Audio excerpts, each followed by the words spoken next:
সিনেমাটা একটা মাইল ফলক হয়ে থাকার একটা সম্ভাবনা আছে। এক্সপিরিয়েন্স ওয়াইজ দুর্দান্ত এক্সপিরিয়েন্স, যাদের সাথে কাজ করেছি আমরা ম্যাক্সিমাম আমার সব সিনই সোহেলের সাথেই ছিল। সোহেল আমার বন্ধু, কলিগ এবং অলওয়েজ ওর সাথে সেটে থাকলে একটা কমফর্ট জোনের মধ্যে থাকি। উজ্জ্বল ভাইয়ের সাথে প্রথম কাজ এবং আমি মুগ্ধ ওনার সাথে কাজ করে। জীবনানন্দ দাস, বনলতা সেন, মাসুদ হাসান, উজ্জ্বল সব কিছু মিলিয়েই তিনটা নাম শুনলেই তো একটা আলাদা একটা কাজ করে। সো এক্সপিরিয়েন্স খুবই ভালো, এক্সপেকটেশনও খুব হাই। তো দেখি কি হয়।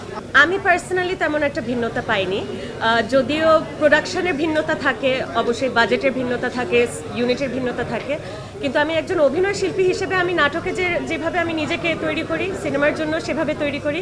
তো জাস্ট ব্যাপারটা হয় যে ডিফারেন্ট এনভায়রনমেন্টের সাথে নিজেকে মানিয়ে চলা।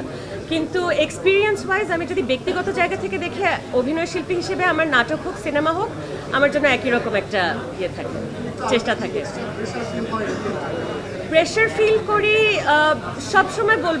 সবসময় বলবো না প্রেশার ফিল করি, তবে এই সিনেমাটা করার সময় অবশ্যই প্রেশার ফিল করেছিলাম, কারণ খুব হাই থটের সিনেমা, একটা আর্ট ব্যাপার আছে এটার মধ্যে।